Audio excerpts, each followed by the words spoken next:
La réussite est une question d'autorisation. Déclic numéro 40 du livre Business Mindset. L'ennemi numéro un de l'entrepreneur n'est ni la conjoncture économique, le manque de connaissances, le manque de compétences, l'absence de réseau, l'absence d'outils, le manque d'argent, etc. L'ennemi numéro un de l'entrepreneur, il est interne. Il est beaucoup plus proche. C'est lui-même. Et comment cet ennemi se manifeste le mieux? C'est en t'interdisant de rêver, de désirer, de croire en toi et en tes rêves. En effet, si toi-même tu ne t'autorises pas à réussir, qui va le faire pour toi? Et parfois, on a même tendance à accuser les autres de notre propre censure. Mes parents étaient fonctionnaires, donc ils m'ont formaté à ne pas entreprendre. J'étais dans une fac de gauche où on m'a programmé pour être contre l'enrichissement. Mon mari ne veut pas que j'investisse dans un accompagnement. Mes enfants coûtent cher, je dois épargner pour leurs études supérieures. Inconsciemment, on se déresponsabilise en rejetant la faute sur les autres. Et c'est bien pratique, car c'est moins désagréable. Mais ça, c'est fini. C'était avant d'ouvrir ce livre. Maintenant, décide de t'autoriser à réussir. Et je te promets que j'essaye de le faire aussi de mon côté. Parce que ce que je t'écris là, comme beaucoup de choses que j'écris dans le livre, évidemment, je les vis aussi.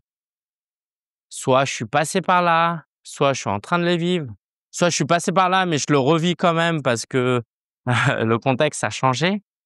Mais moi aussi, j'ai besoin de m'autoriser à réussir. C'est pas simple et c'est pas naturel parce que aussi stupide que ça puisse être, ça te parle si je te dis que la réussite, c'est pas quelque chose de naturel. En France, dans la culture française, réussir, c'est pas quelque chose d'encouragé, c'est pas quelque chose de fluide. C'est presque quelque chose d'anormal. Par défaut, notre vie, elle devrait être confortable. Confortable, ça ne veut pas dire échec, mais ça veut pas forcément dire réussite. Ok, on fait l'école, les études supérieures, on trouve un job qui nous paye nos factures, qui nous assure une certaine sécurité, où on se sent un minimum respecté, où on déteste pas trop ce qu'on fait. Et puis si on n'aime pas trop, de toute façon, c'est pas grave, on a 5 semaines de congés payés pour s'évader et penser à autre chose. Et le cycle continue comme ça. Mais la réussite, c'est pas quelque chose de naturel. C'est pas notre fonctionnement par défaut si tu as grandi dans une culture française. Moi, j'ai grandi dans une culture chinoise. C'est un peu différent. Moi, j'ai été dégoûté de la réussite pour d'autres raisons. Ok. Moi, c'était plutôt ce côté je vais venir en France, euh, je vais combattre ma pauvreté, je vais refuser d'être pauvre, je veux réussir mieux que les autres, euh, je veux m'enrichir, assurer ma retraite, gagner beaucoup d'argent pour mes enfants. Bref, ce discours-là, il m'a donné encore moins envie de réussir. Parce que j'étais en mode, mais moi, je veux pas sacrifier ma vie juste pour réussir. Je veux pas sacrifier ma vie pour que mes enfants puissent avoir une maison. Je vais pas sacrifier ma vie pour qu'on me respecte, tout ça, tu vois. Si je peux avoir le respect des gens et pouvoir, euh, tu vois, ça c'est un vrai truc de chinois, de pouvoir payer le mariage de ses enfants, tu vois. Si je peux payer le mariage de mes enfants, tout ça, c'est cool, c'est un bonus. Mais il est hors de question que ce soit ma définition de la réussite. Et donc, ça demande une vraie conscientisation de ce sujet. Tu ne peux pas réussir tant que tu ne fais pas un travail conscient autorisé à réussir. Parce que c'est pas naturel. Je m'aventurerais presque à dire que par défaut, on est plus attiré vers la sécurité et parfois la médiocrité. Et on vit dans un pays où on encourage bien plus à vivre dans un HLM, toucher les appels et les aides, vivre avec un SMIC, modestement, se plaindre un peu, etc. C'est ça le fonctionnement basique Et il y a pas de jugement, hein, là-dedans, OK?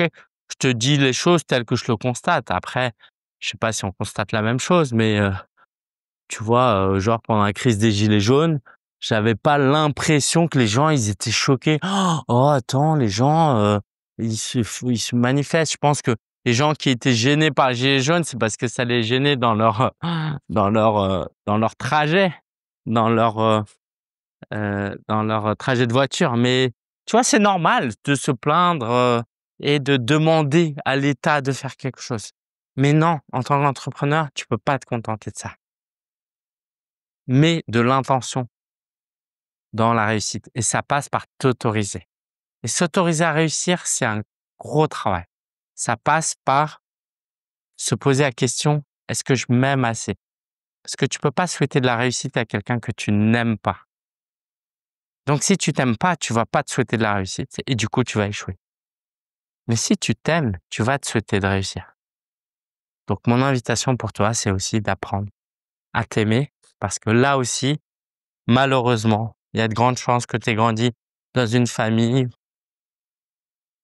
imparfaite, certes, mais même je dirais, dysfonctionnelle, et c'est pour ça qu'il y a tout un travail conscient à faire et il n'est jamais trop tard pour le faire.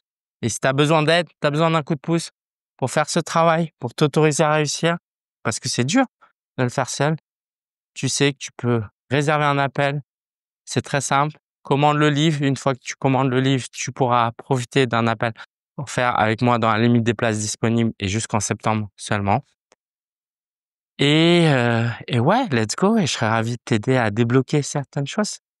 Voilà, voilà, je te souhaite le meilleur. J'espère que c'est quelque chose que tu vas pouvoir porter en toi si c'est un nouveau message, mais moi, j'aurais beaucoup aimé entendre ça à mes débuts, quand j'ai lancé mon business, et ça m'aurait tellement aidé, j'aurais perdu tellement, heu, moins de temps d que je que voilà, j'espère en tout cas que tu sauras valoriser au-delà du message, que tu sauras valoriser l'importance de prendre soin de toi, de tes pensées et de t'aimer assez pour t'autoriser à réussir.